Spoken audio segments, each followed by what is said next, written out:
하나님 말씀 보시겠습니다. 하나님 말씀은 로마서 11장 33절입니다. 하나님 말씀은 로마서 11장 33절 말씀, 신약성경 256페이지입니다. 신약성경 256페이지 로마서 11장 33절까지 33절 말씀 찾으셨으면 제가 봉독하겠습니다. 깊도다 하나님의 지혜와 지식의 풍성하며 그의 판단은 헤아리지 못할 것이며 그의 길은 찾지 못할 것이로다. 아멘. 이 시간은 이스라엘의 회복과 구원의 섭리라는 제목으로 특강을 하도록 하겠습니다. 오늘 원래 기독교 강요 오늘 선지자직을 제사장직을 우리가 살펴봐야 되는데 Back to the 이스라엘이라고 해가지고서 그 이스라엘의 회복이 역사의 끝이다 뭐 이런 식으로 가르치는 좀 괴상한 가르침이 있어서 그것에 관해서 문의해 오시는 분들도 여럿이 있으시고, 그래서 그 부분에 관해서 제가 한번 신학적으로 좀 정리를 좀 해주셨으면 좋겠다 이런 의견이 있어서 제가 한번 그 부분을 좀 준비를 했습니다.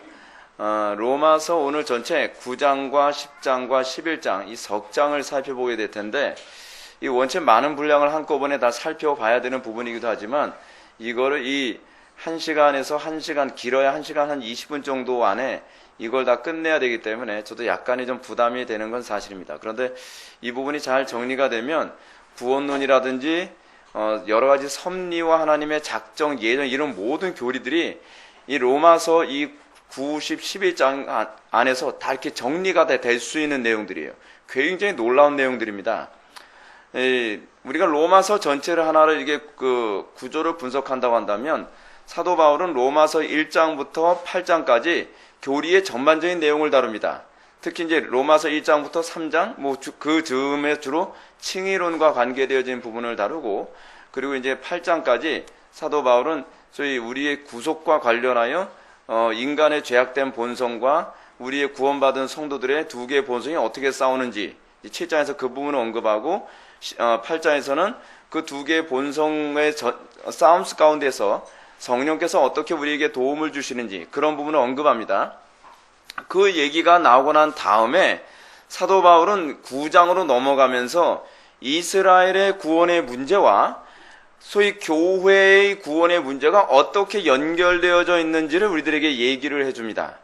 그리고 나서 이제 12장으로 넘어가서 다시 사도 바울은 이 십계명에 대한 해석으로 넘어갑니다.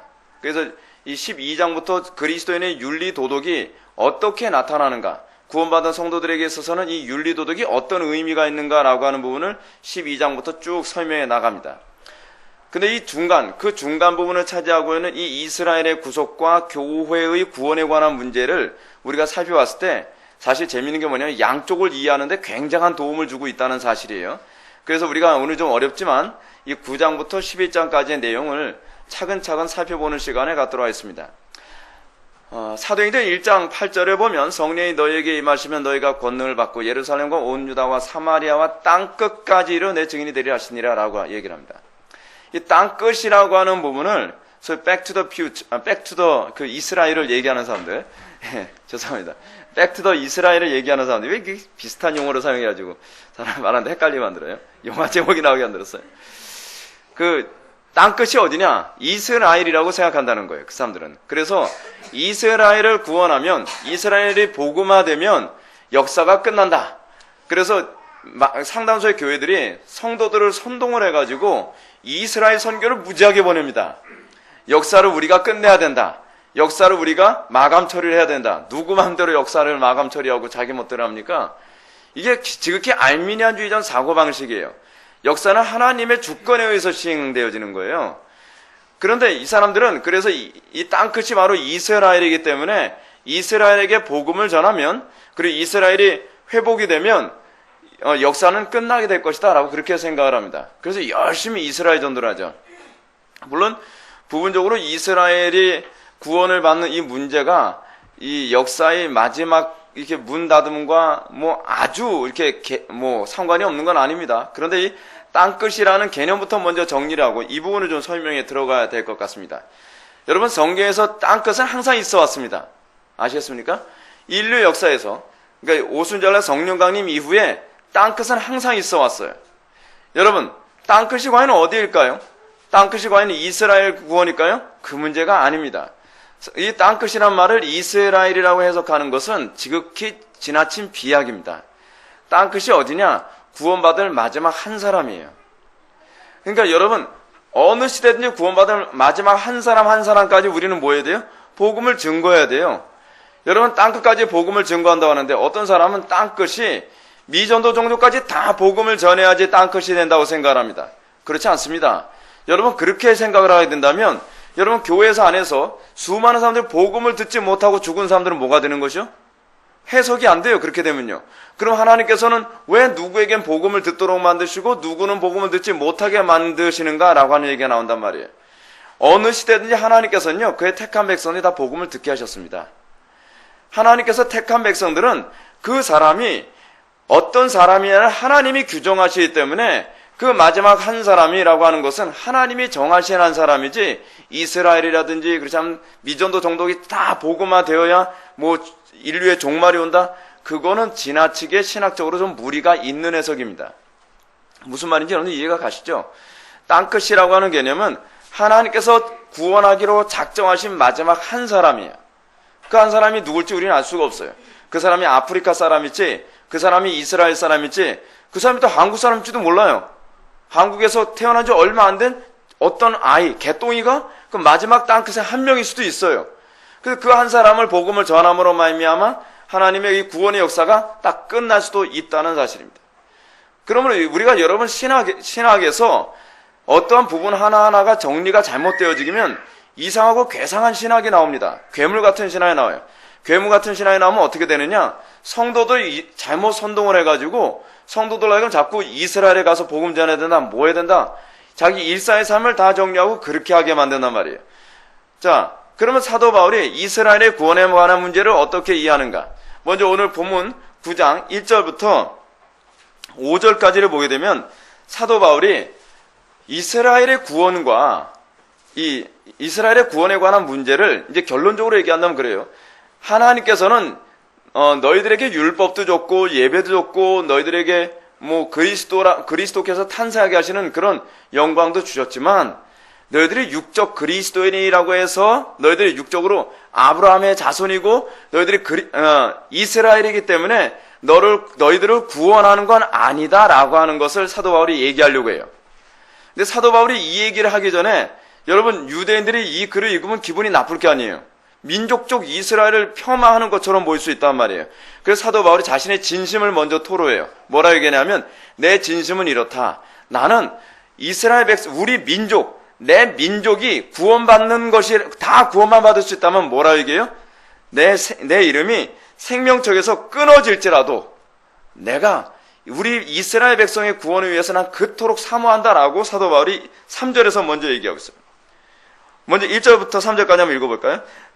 내가 그리스도 안에서 참말을 하고 거짓말을 아니하느라 나에게 큰 근심이 있는 것과 마음에 그치지 않는 고통이 있는 것을 내 양심이 성령 안에서 나와 더불어 증언하노니 나의 형제 곧 고륙의 친척을 위하여 내 자신이 저주를 받아 그리스도에게서 끊어질지라도 원하는 바로다. 사도 바울이 자기 민족의 구원에 대해서 어느 정도로 끔찍하게 사모하고 있어요? 내가 생명책에서, 마치 이건 모세의 표현을 사용한 거예요. 모세가 뭐라고요? 생명책에서 내 이름이 끊어질지라도. 그 표현처럼 사도 바울은 내가 예수 그리스도에게서 끊어질지라도 우리 민족이 다 구원을 받을 수 있다면 내가 그것도 선택할 용의가 있다라고 얘기하는 거예요. 여러분, 제가 참고로 이 말씀 먼저 드릴게요. 로마서는요, 굉장히 교리적인 내용을 많이 다루고 있지만 로마서는요, 거의 다 구약의 내용을 다루고 있는 겁니다. 구약으로 신약을 설명해주고 있어요. 구약으로 복음의 교리를 다 설명해주고 있어요. 그래서 어떤 신학자는 로마서는 완전히 구약을 설명한 복음이다라고 얘기할 정도예요. 그래서 구약에 대한 이해가 이 사도 바울의 가르침 속에서 아주 풍성하게 나옵니다.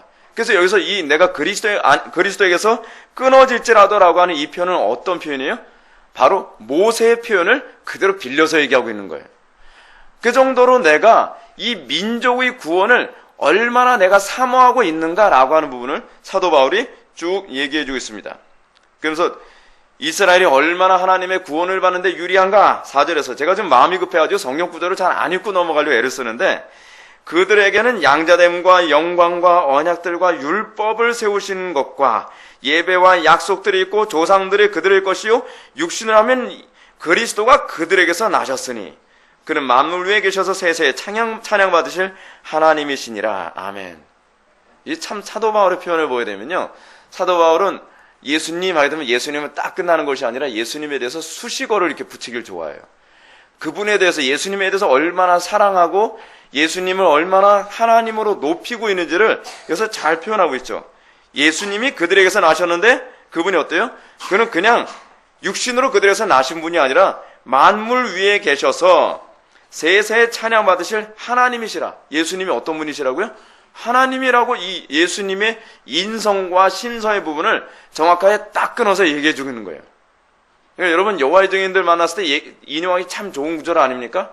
예수님이 뭐 하나님이 아니다 뭐다, 무슨 소리냐? 로마서 9장 5절을 봐라.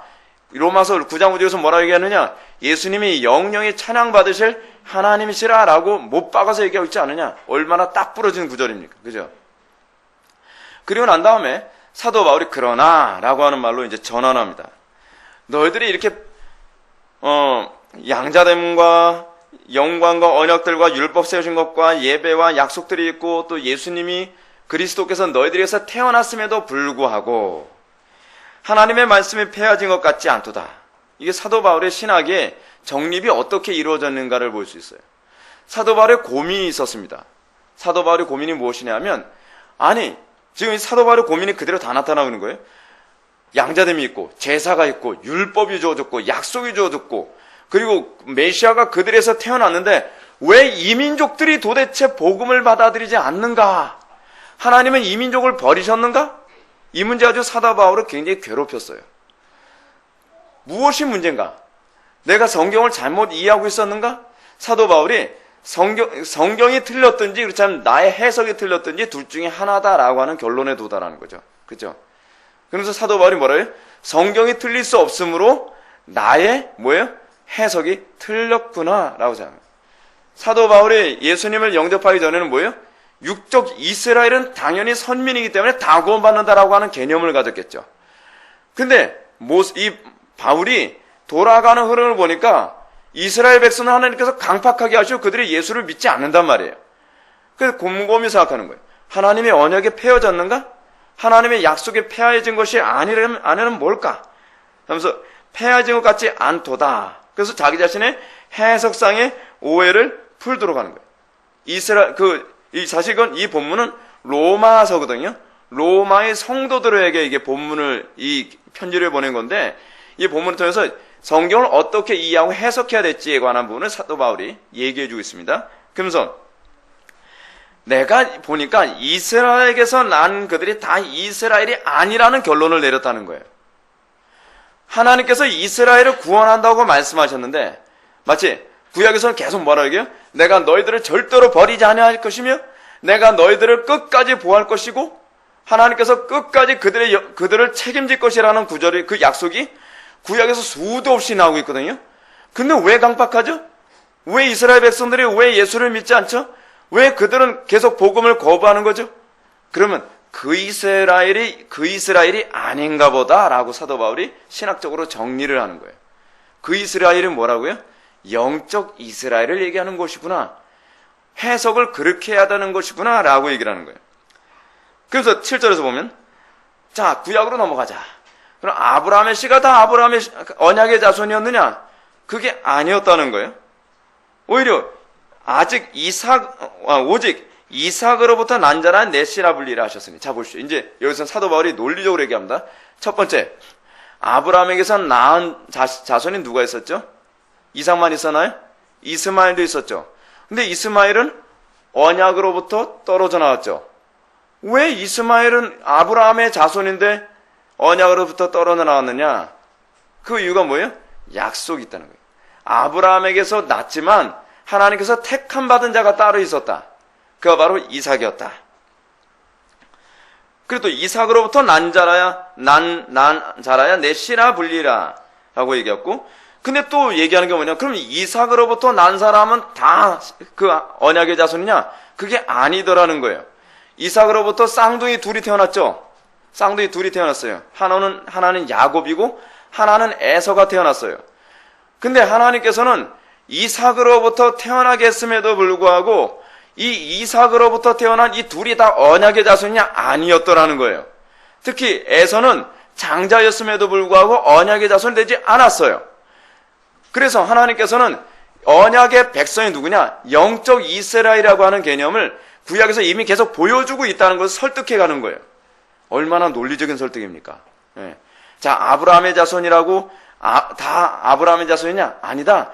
한 아버지 아브라함에게서 태어났어도 이삭과 이스마엘 중에 이삭만 언약의 자손이었고, 또 이삭을 통해서 난 자라 내 씨가 되리라라고 얘기했는데, 이삭으로부터 태어난 그것도 쌍둥이인데도 불구하고 장자인 에서는 버림을 당하고 차자인 야곱은 또 하나님의 백성이 되었다. 선택에 관한 얘기, 하나님의 주권에 관한 얘기를 얘기해요. 왜 그렇죠? 주권에 관한 얘기는 무슨 얘기냐면 영적 이스라엘에 관한 얘기를 하는 거예요.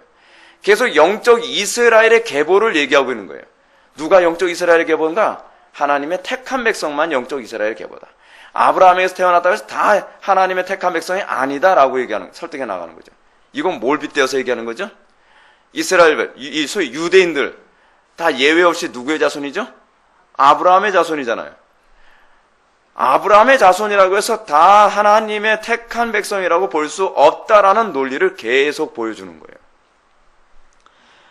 그래서 11절 보면 그 자식이 아직 나지도 아니하고 무슨 선이나 악을 행하지 아니한 때에 택하심을 따라되는 하나님의 뜻이 행위로 말미암지 않고 오직 부르시는 이로 말미암아 서게 하려 하사 리브가에게 이르시되 큰 자가 어린 자를 섬기리라 하셨나니. 이 표현이 무슨 표현이에요? 이 표현은 육적 이스라엘이 영적 이스라엘을 섬기게 될 것이라는 얘기예요. 영적 이스라엘은 계속 뭘 얘기하는 거예요? 영적 이스라엘이 교회예요. 교회. 구약에도 그래서 교회가 있었다 그러죠. 구약의 교회는 뭐예요? 다 영적 이스라엘을 얘기하는 거예요. 영적 이스라엘. 그 표현이 어디서 나오는가? 요한복음에서 나와요. 아직 교회가 시작되기도 전에 여러분 요한복음 1장이었나요? 거기서 보게 되면은 무슨 얘기가 나오냐면요. 잠깐. 여러분 요한복음 1장 넘어갑시다. 요한복음 1장 한번 봅시다. 요한복음 1장에 보게 되면은 요한복음 1장에서 누가 나옵니까?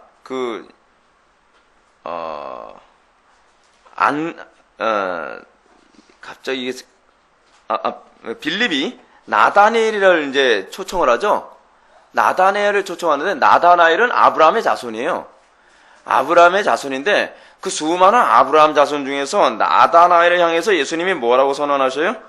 이는 참으로 이스라엘 사람이라. 이스라엘 사람 누가 아니라 했어요? 육적인 이스라엘이 아니라는 거죠. 육적인 이스라엘 중에서 영적 이스라엘을 발견했다고 예수님이 얘기하시는 거예요. 그게 무슨 얘기죠? 이게 교회라는 거예요. 이게 교회. 그러면서 육적 이스라엘과 영적 이스라엘이 계속 이 구약에서는 나열돼서 나오고 있다라고 하는 것을 사도 바울이 논증해 주고 있습니다. 자, 시간이 없어서 제가 설명을 많이 못합니다. 그러면서 16절로 넘어가면 로마서 9장 16절입니다.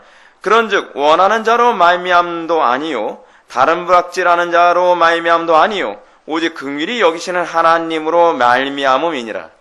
여러분 지금 사도 바울의 논리적 흐름을 잘 머릿속에 담고 있습니까? 성경을 읽는 데 있어서 논리적 흐름이 굉장히 중요합니다. 우리는 성경을 끊어서 읽는 바람에 성경에 얘기하는 이 핵심을 자꾸 놓치는데 사도 바울은 로마서 9장부터 12장까지 하나의 탁월한 논리적 흐름을 가지고 이 얘기를 해주고 있어요. 첫 번째 뭘 얘기했죠? 자, 아브라함에게서 태어난 자손이라고 다 아브라함 백성이 아니다. 첫 번째 논리예요. 그러면서 누굴 얘기했죠? 이삭과 이스마엘을 얘기하고 그리고 이삭에서 태어난 또 야곱과 에서를 얘기해요. 자, 그러면서 그럼 왜 이런 현상이 나타나느냐? 그 부분을 뭘 얘기하냐면 16절 원하는 자로 말미암도 아니고 다른 박질하는 자로 말미암도 아니고 오직 긍휼히 여기시는 하나님으로 말미암아 뭐가 이루어진다는 거예요? 이스라엘이 규정된다는 거예요. 이스라엘의 규정은 하나님의 선택과 작정에 의한 거라는 거예요. 그걸 얘기를 해요. 그러면서 아주 독특한 개념을 얘기합니다. 여러분 여기서 요번에 이 로마서 9장에 보면요, 구약의 개념을 굉장히 사도 바울이 독특하게 설명하고 있다는 걸 발견해야 돼요. 17절 성경이 바로에게 이르시되 내가 이 일을 위하여 너를 세웠으니 곧 너로 말미암아 내 능력을 보이고 내 이름이 온 땅에 전파되게 함이라 하셨으니 그런즉 하나님께서 하시고자 하는 자를 긍휼히 여기시고 하고자 하는 자를 완악하게 하시느니라. 왜 갑자기 바로 얘기가 나오죠? 여기서 여러분 바로는 지금 뭘 얘기하기 위해서 지금 언급하고 있는 것이냐 하면 육적 이스라엘을 빗대어서 얘기하는 거예요. 굉장히 독특한 논리를 얘기하고 있어요. 여러분 육적 바로가 어떤 일을 했죠? 이스라엘을 못 살게 굴어가지고 이스라엘로 하여금 어떻게 만들었죠? 가나안 땅으로 가게 출애굽하도록 만들었잖아요. 이게 계속 영적인 이스라엘과 육적 이스라엘의 관계라는 거예요. 이게요. 그래서 하나님께서 바로를 강팍하게 하여 출애굽이 일어나게 하신 것처럼 지금도 육적 이스라엘을 강팍하게 하여 예수 그리스도를, 지금 육적 이스라엘은 누구 얘기하는 거예요? 유대인들을 얘기하는 거예요. 지금 사도 바울은 누굴 빗대어서 얘기하는 거예요? 유대인들을 지금 빗대어서 얘기한다니까요. 유대인들이 마치 바로처럼 예수님을 괴롭히고 예수님을 십자가에 못 박음으로 말미암아 뭐가 탄생하게 만들었어요? 영적 이스라엘, 즉 교회가 탄생하게 만들었다는 거예요. 이게 사도 바울이 보는 신학적 논증이에요. 굉장히 탁월한 논증을 하고 있죠. 그래서 우리가 이 부분에 대한 염두를 두지 않으면 옛날에도 이스마엘이 이삭을 괴롭혔던 것처럼 이걸 자꾸 지엽적으로만 해석을 하는데 이게 교회의 탄생 방식이라는 것을 계속 얘기해요. 여러분 실제로 여러분들 한 사람의 구원과 회심의 역사가 어떤 식으로 일어나죠? 쉽게 그냥 편안하게 마음 편하게 살면서 회심의 역사가 일어나질 않죠.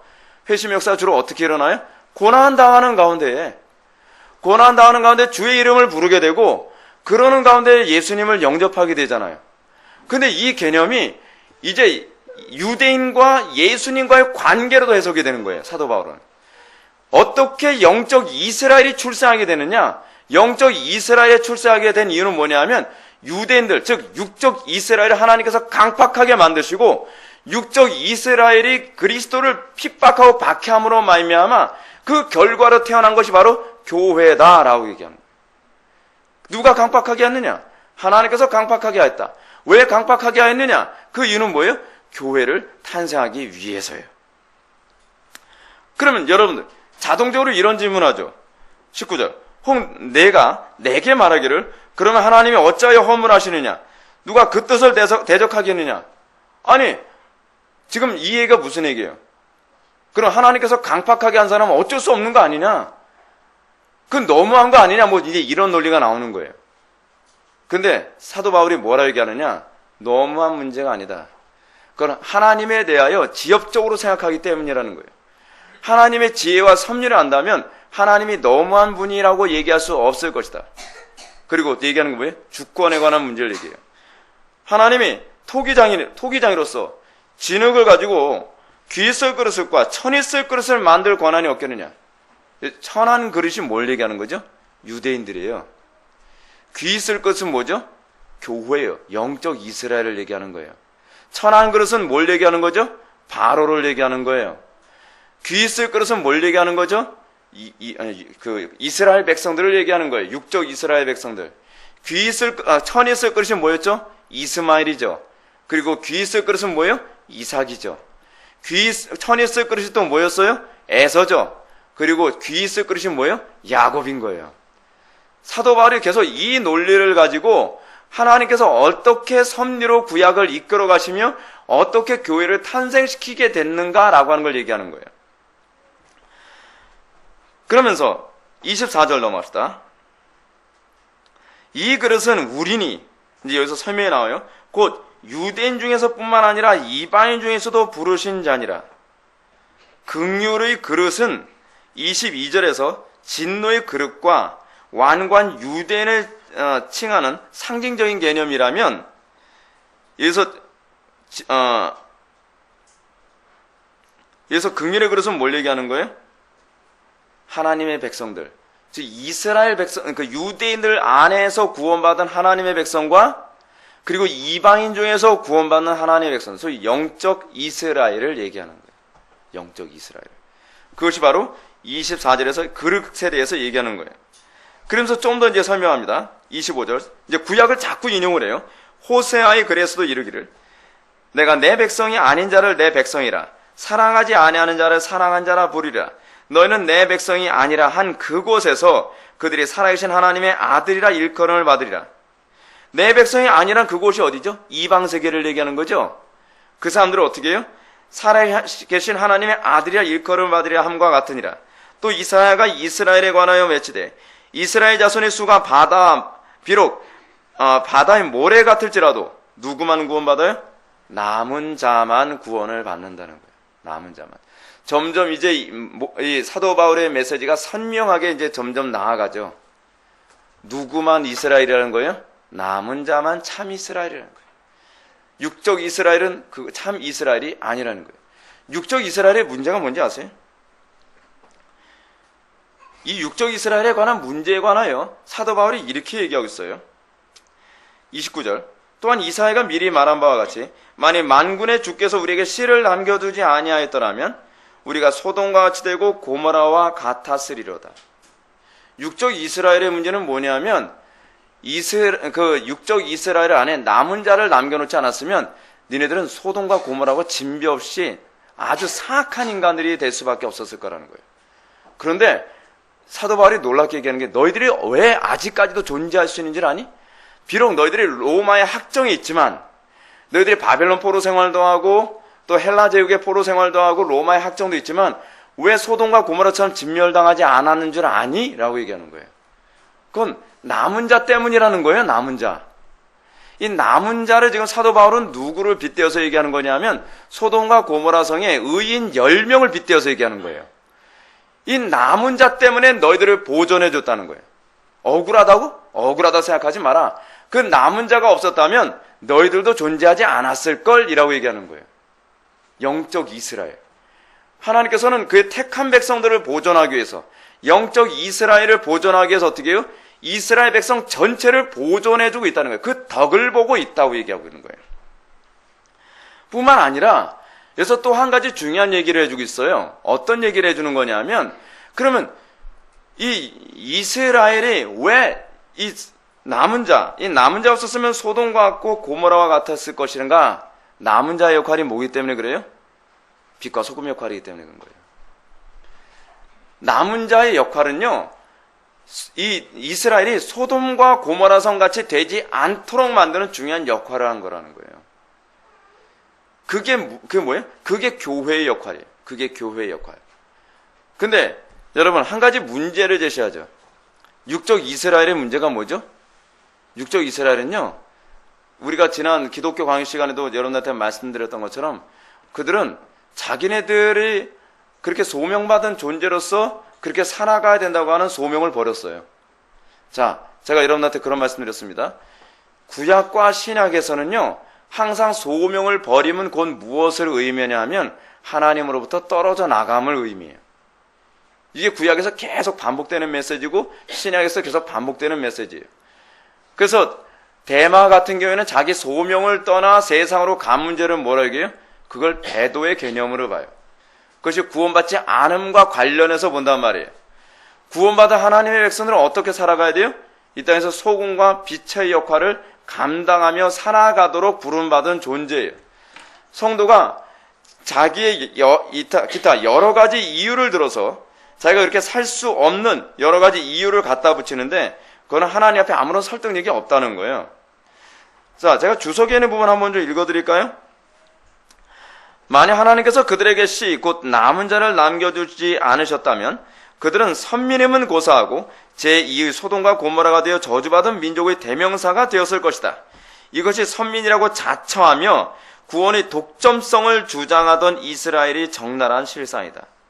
제가 여기서 이 부분을 읽어드린 이거 뭐냐면 구원의 독점성에 관한 얘기예요. 이게 오늘날 한국교회에서 흔히 나타나고 있는 구원의 독점성이거든요. 한국교회 교인들 어떤지 아십니까? 나는 구원받은 하나님의 백성이고 저놈들은 마귀 백성이라고 얘기하기 좋아요. 이게 유대인들이 하던 노릇이에요, 여러분. 유대인들이 이방인들 보고 뭐라고 해서 개돼지라고 그랬거든요. 어떤 목사님이 다른 종교인들하고 모이는 자리에서 어떤 스님이 오셨어요. 이런 사탄의 백성을 어떻게 여기다 초대했냐고. 여러분, 이게 구원의 독점성이라는 거 아닙니까? 구원의 독점성? 여러분, 구원의 독점성은요, 하나님의 소위 만인 제사장으로 불어받은 성도들에게서 나와서는 안 되는 방식이에요. 이 구원의 독점성. 그래서 이스라엘은 내가 구원의 독점성, 내가 하나님의 백성을 그 가지고 뻐기면서 교만을 떨라고 하나님께 선택한 것이 아니라 도리어 뭐 하라고 우리를 선택하신 거예요? 이방 세계에 하나님을 모르는 백성에게 소금과 빛의 역할을 감당하며 하나님의 긍휼하심과 자비를 그들에게 보여줄 의임으로써 우리를 부르신 거예요. 우리는 하나님의 대사로서, 전권 대사로서 살아가며 우리는 이 땅에서 소금과 빛의 역할을 감당해야 될 책임과 의무가 있어요. 그런데 오늘날 한국교회는 어떻죠? 이러한 소금과 빛의 역할을 감당하는 데는 관심이 없고 주로 뭐예요? 나는 구원받은 백성이고 저놈들은 지옥 갈 백성이라고 오히려 구원의 독점성을 얘기하고 있단 말이에요. 그게 율법주의자들의 전형적인 모습이고 하나님의 심판과 징계를 받게 되어질 모습의 전형적인 모습이에요. 사랑하는 성도 여러분, 그래서 사도 바울이 지금 유대인들의 문제점, 육적 이스라엘의 문제점을 지금 제시하면서 왜 이스라엘이 하나님의 진노 가운데 있게 되었으며 그나마 하나님의 긍휼 때문에 소돔과 고모라 성 같은 상태까지는 안 가게 만드셨는가? 그건 긍휼 때문이지 너희들이 잘나서 그런 게 아니다라고 하는 거예요. 그리고 그 긍휼함의 방식이 뭐예요?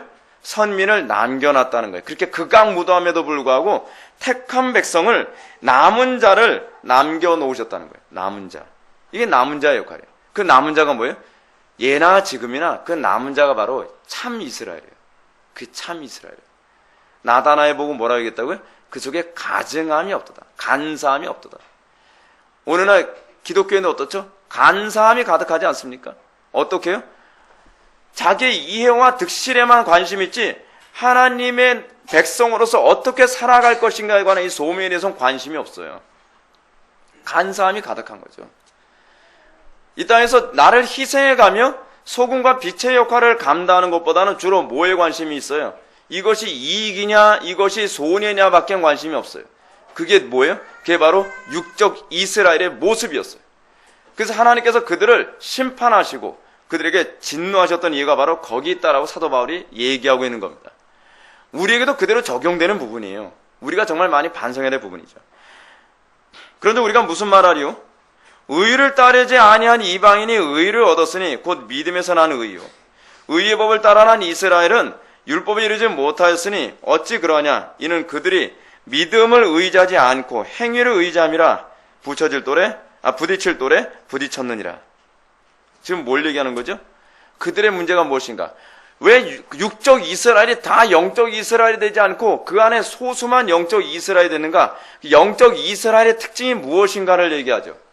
영적 이스라엘의 특징이 뭐예요? 자기 의의를 붙잡지 않고 믿음을 따랐다는 거예요.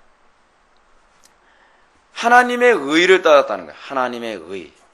그게 바로 믿음이에요. 자기 의의를 따르지 않냐고 하나님의 의의를 따랐다는 것. 그래서 자기 의의를 따르고 행위를 의지하는 자는 어떻게 해요? 내가 걸림돌과 거치는 바를 시온에 두노니 그를 믿는 자는 부끄러움을 당하지 아니하리라 라고 얘기함으로써 그 걸림돌이 누구예요? 예수 그리스도예요. 신기하게요. 행위를 의지하는 자는 믿음으로 구원받음, 즉 예수 그리스도를 수용하는데 항상 거침이 돼요. 그들은 복음을 이해를 못해요. 그들은 복음을 받아들일 수가 없어요. 그들은 복음이 거슬려요.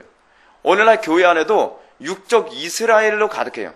그러니까 소위 이거를 오늘날 우리 조직신앙에서 뭐라 하냐면 가시적 교회를 얘기해요. 가시적 교회와 불가시적 교회, 보이지 않는 교회가 있어요. 보이지 않는 교회는 주로 뭘 따라가죠? 십자가를 따라가요. 근데 보이는 교회, 무늬만 기독교에 있는 사람들은 주로 뭘 따라가요? 자기 의의를 채우는 그 재미로 신앙생활을 해요. 그들에게 믿음으로 살아가라. 그래서 예수 그리스도를 따라서 십자가를 지라. 그들에게 가장 큰 걸림돌이 뭐예요? 그래서 십자가예요. 십자가. 지금하고 그때하고 똑같죠. 네. 그래서 10장으로 넘어갑니다. 시간이 없어서 제가 자세히 설명 못해드려서 죄송합니다. 형제들아, 내 마음에 원하는 바와 하나님께 구하는 바는 이스라엘의 위함이니 곧 그들로 구원을 받게 하며. 다시 한번 얘기하는 거예요. 내가 나의 민족의 이스라엘의 구원에 대해서 내가 얼마나 사모하는지 모른다. 그러면서 이렇게 얘기합니다. 내가 내 민족 유대인들의 구원을 위하여 내가 해법을 제시하겠다라고 얘기해요. 어떻게 해법을 제시하느냐? 2절. 내가 증언하노니 그들이 하나님께 열심히 있으나 올바른 지식을 따른 것이 아니라. 여러분 여기서 올바른 지식을 따르지 아니함이라고 하는 부분은요, 9장 32절을 얘기하는 겁니다. 뭘 얘기하는 거예요? 그들이 믿음을 의지하지 않고 행위를 의지함이라는 것이 그들의 잘못된 신학이라는 거예요. 사도 바울이 자기 민족의 구원을 위해서 뭐부터 얘기하느냐? 너희들은 행위를 의지하지 말고 믿음을 의존해야 된다. 지금 이 얘기를 먼저 하는 거예요. 유대인들의 구원에 있어서 가장 심각한 장애가 바로 구원에 대한 열심이 있으나 그 구원에 대한 열심이 뭐예요? 행위로 구원을 얻으려고 하는 것이 문제라는 거예요. 오늘날 한국교회가 문제가 무엇이죠? 열심히 있어요. 열심히 있어요. 근데 문제는 그 열심이 그러니까 소위 어거스틴이 얘기하는 것처럼 은혜가 낳은 열심이 아니라 은혜를 잡기 위한 열심이라는 게 문제인 거예요. 이들의 문제가 뭐냐면 그들이 왜 참 이스라엘이 안 되는가? 왜 육적 이스라엘에서 끝나냐?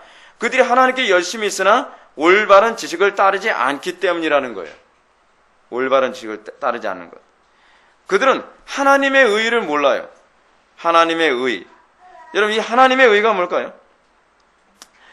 이들은 하나님의 의의를 모르는 것인데 그것은 자기 의의로 구원을 받으려고 하는 거예요. 하나님의 의의는 예수 그리스도시고 예수 그리스도를 믿는 자를 의롭다 하는 거예요.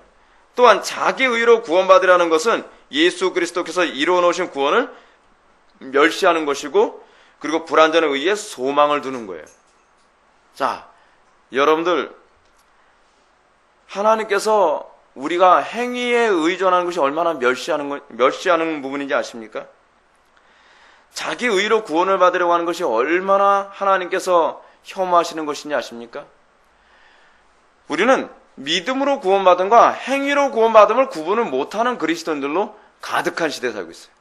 해석하기도 상당수의 목회자들이 믿음으로 구원받는 게 뭔지를 몰라요. 믿습니다 하면 이게 믿음인 줄 아는 거예요. 믿습니다가 그게 믿음이 아니거든요. 믿습니다는 뭐예요? 나를 더 이상 신뢰하지 않는 것을 출발하는 거예요.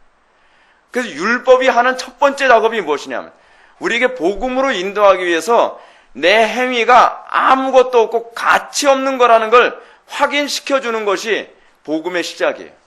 내가 얼마나 무능한 존재이고 내가 얼마나 악한 존재이며 내 힘으로 결코 구원받을 수 없고 내 의로 결코 구원받을 수 없다는 것을 철저히 인정하게 만들면서 우리를 어디로 인도해요? 주의 이름을 부르도록 인도하는 거예요. 기도하지 않을 수가 없죠. 좀 있으면 이제 기도에 관한 얘기가 이제 나오게 됩니다. 그건 좀 이따 말씀드리고요. 그래서 사도 바울은 이 유대인들의 구원을 위해서 하나님의 의를 구하는 것, 그것이 그들이 구원받을 수 있는 유일한 방법이라고 얘기해요. 근데 문제는 그들의 문제가 뭐냐? 자기 의를 세우려고 힘써 하나님의 의에 복종하지 않는 게 문제예요. 하나님의 의에 복종하지 않는다는 게 뭘 얘기해요? 그리스도와의 연합에 관심이 없다는 거예요. 그리스도를 따르는 데 관심이 없어요. 4절. 그래서 그리스도가 나오는 거예요. 그리스도는 모든 믿는 자에게 의를 이루기 위하여 율법의 마침이 되셨느니라. 예수 그리스도께서 율법을 온전히 다 이루신 이유는 모든 믿는 자에게 의를 이루기 위해서거든요. 그래서 우리는 그리스도를 믿음으로만 구원을 받을 수 있어요. 그리스도를 믿음으로만. 모세가 기록하되 율법으로 말미암는 의를 행하는 사람은 그 의로 살리라 하였거니와 믿음으로 말미암는 의는 이같이 말하되 내 마음에 누가 하늘에 올라가겠느냐 하지 말라 하니 올라가겠냐 하면 그리스도를 모셔 내리라 하는 것이요.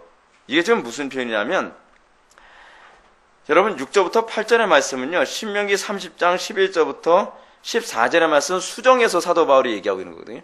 이것도 신명기 말씀을 그대로 이렇게 이해하기 쉽게 변형시킨 거예요. 근데 우린 더 이해하기 어렵죠. 근데 이게 무슨 얘기냐면 행위로 의로워지려는 태도의 심각성을 자꾸 얘기하고 있는 거예요. 여러분, 이게 우리가 교회 안에서 율법으로 의로워지도록 자꾸 가르쳐서, 예를 들어서 새벽기도 안 나오면 지옥 가, 뭐 이런 식으로 얘기해요. 주일성수 안 하면 지옥 가라고 하는 이런 게, 이게 얼마나 심각한 문제냐면요, 그리스도를 하늘에서 내리려고 하는 행위고, 또 뭐라고요? 우리를 위해서 대신 십자가 못 박혀 죽으신 그리스도를 무덤에서 끄집어내려고 하는 거라는 거예요. 무슨 얘기냐면 예수 그리스도의 공로와 의의를 아무 가치 없이 만들려고 하는 거라는 거예요. 얼마나 많은 교인들이 구원받기 위해서 의의를 행하는지 모릅니다. 구원받기 위해서 기도 생활 열심히 해요. 구원받기 위해서 막 새벽기도 열심히 나와요. 우리 교회는 다행히 새벽기도가 없어요. 그것도 구원받기 위해서 막 헌금도 열심히 해요. 구원받기 위해서 봉사 열심히 해요. 실줄이요, 그렇게 강요하잖아요. 교회 성장합니다. 한국 교회는 참 이상해가지고 이렇게 완전히 알미란주의 설교하면 교인들이 막 돈이고 집이고 다 갖다 바쳐요. 이유가 뭐냐? 구원 받기 위해서예요. 여러분, 제가 이 부분을 제가 말씀드릴게요. 여러분이 이렇게 얘기하니까 오해받을 수도 있는데, 오해하지 말라고 제가 이제 좀 먼저 말씀드릴게요. 이 교회에다가 집도 바치고 재산도 바치고 다 바칠 수 있어요. 근데 바치는 이유와 목적이 구원받기 위한 거라면 이건 지극히 심각한 죄악이라니까요. 그리스도의 죽음을 헛되게 만드는 거예요. 자기의 구원의 확신을 그것에서 찾기 위해서, 그래, 내가 이렇게 해야 내가 구원을 받지, 내가 이렇게 해서 내가 구원을 못 받지라고 하는 그런 개념으로 하는 것은요, 종교 사기를 당하기 딱 좋은 신성이에요. 그래서 한국 교회가 종교 사기를 잘 당하죠, 한국 교회 교인들이. 근데 어떤 사람은 성령께서 그 마음속에 그리스도를 사랑하여 그 행위를 하게 만드는 게 사람이 있어요. 겉으로 보기엔 똑같은데 한쪽은 하나님이 혐오하시는 것이고 한쪽은 하나님이 기뻐하시는 거예요. 그래서 성경에 하나님께서는 사람을 외모로 취하지 아니하시고 뭘 보세요? 중심을 보신다는 얘기가 거기 있는 거예요. 겉으로 여러분들이 헌금을 얼마나 많이 했느냐 안 했느냐 하나님 관심 없어요. 이 부분을 잘 보여주는 개념이 뭐예요? 과부의 헌금 아닙니까? 과부가 헌금을 해요. 헌금을 하는데 한 과부가 헌금한 게 뭐예요? 두렙돈. 우리나라 돈으로 따지면 기껏해 많이 쳐줘야 한 2,000원 정도. 근데 한쪽에 부자는 어떻게 해요? 돈 보따리를 들고 와서 하나님께 헌금을 해요. 여러분, 문제가 뭐죠? 한쪽은 내가 이렇게 헌금을 많이 해야 내가 의로워질 거라고 생각을 하고 그것으로 자기가 기쁨을 얻기 위해 헌금을 하는 사람이 있어요. 근데 한쪽은 이것이 내가 하나님을 사랑하는 표현입니다 라고 하는 사랑의 표현으로서 헌금하는 사람이 있단 말이에요. 여러분, 교회 봉사도 그렇습니다. 어떤 사람은 열심히, 이거 시간이 없어, 이게 진짜 예를 많이 들어야 되는데, 어떤 사람은 교회 봉사를 하는데 정말 남에게 잘 보이기 위해서, 그리고 이렇게 봉사를 해야 나 같은 사람이 구원받지 누가 구원받겠어? 이런 식으로 봉사하고 기도하러 나오고 그런 사람이 있어요. 근데 어떤 사람은 다른 사람의 봐주든 안 봐주든 코람되어져 하나님 앞에서 내가 하나님을 사랑하기 때문에 그냥 별거 아닌 것까지도 다 하나님을 사랑해서 행동을 하는 거예요. 그럼 뭐라 그러죠? 믿음으로 하는 거죠. 사도 바울이 그래서 뒤에서 뭐라 그러죠? 믿음으로 하지 않은 것은 다 죄다라고 하는 부분을 언급하는 얘기가 그래서 그러는 거예요. 이게 정말 중요한 내용이 너무 많아서 제가 지금 마음이 급해요, 지금요. 그러면서 8절 봅시다. 그러면 무엇을 말하느냐? 말씀이 내게 가까워 내 입에 있으며 내 마음에 있다 하였으니 곧 우리가 전파하는 믿음의 말씀이라. 여러분 잘 보십시오. 이 얘기가 뭐 얘기하기 전에 나온지 잘 기억하시죠? 여러분들이 흔히 얘기하는 마음에 믿어 의에 이르고 입으로 시인하여 구원의 이름이라고 하는 얘기가 나오기 전에 나오는 얘기예요. 그걸 염두에 두고 들으셔야 돼요. 무엇을 말해? 말씀이 내게 가까워 내 입에 있으며 내 마음에 있다 하였으니 곧 우리가 전파하는 믿음이라. 이 부분을 여러분들 성경에 한번 표현해 보시죠. 내 입에 라고 하는 9절에 내 입으로 예수를 주로 시인하며, 그 내 입이에요. 내 마음에 있다 라고 하는 부분이 바로 9절에 내 마음으로 믿으면 구원을 받으리라 라고 하는 부분과 짝을 이뤄요. 그렇죠? 그래서 여기서 내 마음, 내 입이라고 하는 것이 뭘 얘기하는가? 이 부분에 8절이 설명을 해주는데, 8절 예수 그리스도를 믿는 심령에 예수의 영이 와 계신다는 의미로 내 입에 내 마음에 이런 얘기를 해요. 그래서 구원을 받는 일이 어떻게 쉬운가? 그리스도를 영접하면 된다고 얘기하는 거예요. 간단하다는 거죠. 많은 공로가 필요한 것이 아니에요. 많은 선행을 하면 되는 게 아니에요. 공로도 필요하고 선행도 필요하지 않고 오로지 얼마나 가까워요? 우리의 구원이? 우리의 입과 우리의 마음에 있다는 거예요. 근데 입과 마음에 있다는 얘기가 무슨 얘기인가? 예수를 믿는 심령에 하나님께서 구원을 주신다는 얘기예요. 근데 어떻게 예수를 믿느냐? 이 믿음이 무엇이냐? 이 믿음이라고 하는 것은 소위 그래서 사도 바울이 로마서 1장부터 8장으로부터 계속 율법과 복음에 관한 얘기를 계속 장황하게 하는 거예요. 그래서 뭐예요? 우리가 하나님의 은혜 없이 살 수 없는 존재라는 것을 자각하여 온전히 그리스도만을 의지하고 그리스도만 붙들게 되어지는 상태, 그것이 믿음이에요. 그래서 그리스도의 능력으로만 살아가고 그리스도를 믿는 믿음으로만 살아가는 것, 그걸 얘기하는 거예요. 그러면서 11절 성경에 이르되 누구든지 그를 믿는 자는 부끄러움을 당하지 아니하리라. 유대인이나 헬라인이나 차별이 없습니다. 한 분이신 주께서 모든 사람이 주가 되사 그를 부르는 모든 사람에게 부여하시도다. 그러면서 누구든지 주의 이름을 부르는 자, 잘 보시죠. 짝을 이르죠. 누구든지 그를 믿는 자, 이거를 13절에 다시 반복해요. 뭐라고 반복해요? 주의 이름을 부르는 자, 부끄러움을 당하지 아니하리라. 뭐하고 짝을 이루죠? 구원을 받으리라. 짝을 이루는 이 방식은요, 한 문장을 정확하게 이해하기 위해서 사도 바울이나 구약과 신약의 그 기록자들이 소위 반복하여 표현하는 방식이에요. 이걸 짝을 이루는 방식이라고 그러죠. 따라서 이 부분과 관련해서 뭘 얘기하냐 하면 주의 이름을 부르는 자가 어떤 사람인가에 관한 얘기인데, 주의 이름을 부르는 자는요, 예수 그리스도로 옷 입기를 바라는 자예요. 이게 사도 바울이 옷 입음이라는 표현을 많이 사용하는데, 누가 주의 이름을 불러요?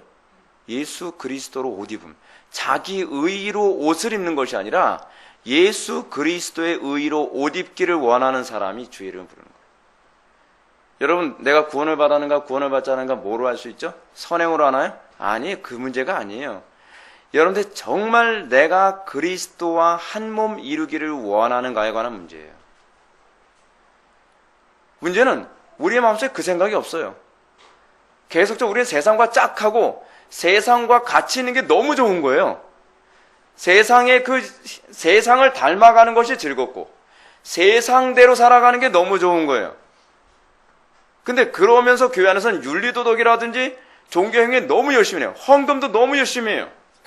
그건 구원받은 모습이 아니에요. 구원받은 자의 모습이란 내가 그리스도를 너무나 사모하는 거예요. 그래서 그들은 날마다 내가 죄 가운데 있다는 것을 탄식하지만 그리스도와 연합하기 위해서 그리스도의 거룩함과 그리스도의 지혜와 그리스도의 선하심과 사랑과 자비함, 그분의 그 속성에 내가 참여하기 위하여 그것을 나의 유일한 기업으로 여기고 그걸 위해서 거룩한 씨름을 하는 사람이에요. 그게 바로 주의 이름을 부르는 자예요. 그것을 다른 말로 뭐라고요? 그를 믿는 자라고 얘기하는 거예요. 그를 믿는 자. 여러분, 정말로 여러분들 그리스도와 연합하기 원합니까? 그리스도를 정말 닮기 원하고 내 주님 입으신 그 옷은 참 아름다워라. 아름답습니까? 진짜 그렇게 인정합니까? 그래서 정말 내가 그리스도를 닮기 위해서 내가 모든 걸 희생하고 내가 경건에 날마다 힘쓰는 이유가 뭐예요? 여러분들 왜 날마다 기도하죠? 기도 안 하면 하나님께서 복을 안 주시니까 그 문제가 아니에요. 내가 주님과 더 동행하기를 원하는데 그게 안 되니까 쉬지 말고 기도하게 되는 거예요. 우리가 왜 자꾸 성경을 더 많이 보려고 하는 거죠? 우리가 왜 성경을 더 많이 이해하고 제대로 배우려고 하는 것이죠? 그리스도를 더 많이 알기 위해서요. 그리스도를 아는 데 관심이 없고 그리스도를 알아도 내가 그분과 연합하는 데 별로 관심이 없는 사람은 사실은 그리스도를 옷 입으려 하는 사람도 아니고 그 이름을 부르는 사람도 아니고 그를 믿는 사람이 아닌 것이죠. 그래서 정말 그리스도로 옷 입기를 원하는 사람은 구원을 받을 것입니다. 그들은 부끄러움을 당하지 않을 것입니다. 그러나 그리스도를 의욕하지 않는 사람, 내가 그리스도를 닮는 것을 내 생명 중에, 내 인생에서 최고의 영광으로 느끼지 않은 사람은 정말 불쌍한 사람이라 할 것입니다. 자, 이번에 프란체스카 여사에 관한 글을 읽는데, 프란체스카 여사 그 이스만 박사의 그 와이프 되신 영부인 아닙니까? 프란체스카 여사의 글을 읽는데 정말 굉장히 감동이 막 몰려오더라고요. 제가 지금 시간이 없어서 이런 예화들 시간이 없는데, 그래서 제가 잠깐 얘기를 할게요. 프란체스카 여사가 국립묘지 이승만 대통령의 그 묘소를 딱 가는데, 거기서 오스트리아 여자를 만났어요. 오스트레일리아 여자가 아니라 오스트리아 여자예요. 이승만 대통령의 영부인 프란체스카 여사가 호주 여자인 줄 알고 호주 때 그러는데, 호주 여자가 아니라더라고요. 오스트리아 여자예요. 근데 어떤 오스트리아 여자가 이 프란체스카 여자를 만났어요. 그래서 오스트리아 사람인가 보죠? 라고 했더니 이분이 한 얘기가, 아니요, 저는 한국 사람입니다. 굉장히 감동적. 머리끝서부터 발끝까지 완전히 한국 사람이에요. 그래서 그분이요, 세상을 떠날 때 그러는 거예요. 내가 죽거들랑 내 남편의 붓글씨로 쓴 그 글로 내 그 수유를 덮어주고, 그리고 그 위에 성경을 올려놔달라고. 그리고 그 관 위에는 태극기를 덮어달라고 하는 거예요. 한국인으로 옷 입기를 정말 원했던 사람이. 여러분, 우리 그리스도인이 좀 이 정도 돼야 되는 건 아닙니까? 철저한 그리스도인. 내가 어찌하든, 여러분들 정말 그리스도를 사모한다면 내가 어찌하든지 더 그리스도로 옷 입기 원하고, 내가 어찌하든 내가 그리스도인의 삶을 살아가길 원하고, 가면 쓰는 것이 아니라 가정에서나 직장에서나 캠퍼스에서나 어디를 가든지 나를 통해서 그리스도가 드러나길 바라는 그 열망 가운데, 근데 이게 안 드러나니까 이것 때문에 더 기도하게 되는, 그리고 죄와 싸우게 되는 그런 사람이 되어야 되는 것이 정말 아름다운 거 아니겠습니까? 왜 사도 바울이 너희들이 왜 육적으로는 이스라엘이면서 왜 영적 이스라엘이 되지 않았느냐? 그 이유는 너희들이 그리스도로 옷 입기를 원치 않았기 때문이다 라고 사도 바울이 지금 얘기하고 있는 거예요. 14절 봅시다. 그런즉 그들이 믿지 아니하는 일을 어찌 부르리요? 이 부르리요라고 하는 이 부분을 봅시다. 여러분, 이 논리가 굉장히 놀랍습니다. 지금 사도 바울이 계속 어떻게 지금 논리 체계를 잡고 하는 거예요? 너희들이 왜 육적 이스라엘이면서, 민족적 이스라엘이면서, 혈통적 이스라엘이면서 왜 영적 이스라엘 되지 못하냐고 하는 부분을 논리적으로 설명하는 거죠. 궁극적으로 뭐예요? 그리스도를 너희들이 영접하지 않았기 때문에, 그리스도를 받아들이지 않았기 때문이다. 그 논리를 얘기하는 거예요. 그래서 이 얘기를 합니다. 그런즉 믿지 아니하는 이를 어찌 부르리요? 그들의 문제가 뭐예요? 믿지 않았다는 게 문제거든요. 그래서 부르리오라고 하는 이 부분이 헬라어로 포스 에피칼레손타이라고 하는 단어를 사용하거든요. 포스 에피칼레손타이. 근데 이게 무슨 표현이냐? 그냥 부르는 게 아니에요. 기도 속에서 하나님을 부른다는 의미예요. 기도 속에서 누구든지 주의 이름을 부른다, 그 얘기죠. 믿지 아니하는 일을 어찌 부르리요? 즉 주의 이름을 부르지 않는 것은 믿지 않기 때문이라는 겁니다. 왜 우리가 주의 이름을 부르지 않죠? 우리가 왜 주님을 더 많이 닮기 위해서 우리가 날마다 주의 이름을 부르지 않죠? 우리가 허구한 날 무슨 기도하죠? 이방인들처럼, 또는 이 외식적인 그 유대인들처럼 어떻게 돼요? 맨날 무엇을 먹을까, 무엇을 마실까, 맨날 성공하고 출세하는 거. 내 코가 석자인데 내가 지금 주님을 닮기 위해서 기도하겠습니까? 그건 사치죠, 사치. 사치입니까? 한국 기독교인들이요, 주님을 닮기 위해서 밤이 새도록 기도하는 사람이 과연 몇이 있겠습니까? 주님의 영광에 참여하고 싶어서 기도하는 사람이 몇이나 되겠습니까? 내가 주님의 그 지혜와 주님의 선하심과 주님의 그 거룩함과 주님의 그 인자하심, 그분의 인내, 그분의 탁월하심을 사모하여 그 모습을 담기 위하여 부르지 않는 이유가 무엇인가? 믿지 않기 때문이라는 거예요. 기껏해 우리는 기도라는 용도를 어디다 쓰죠? 성공하고 출세하고 위기를 모면하고 잘 먹고 잘 살고 그러는 거 이외로는 별로 쓰지 않는다는 거예요. 뭐 그렇게 쓰는 것조차도 사실은 별로 주의 능력을 믿지도 않으면서 기도하는 사람들이 태반이고요. 그냥 형식적으로 기도하는 거예요. 목만 쉬죠. 또 듣지도 못한 일을 어찌 믿으리요? 무슨 얘기하는 거죠? 올바른 복음의 필요성을 얘기하는 거죠.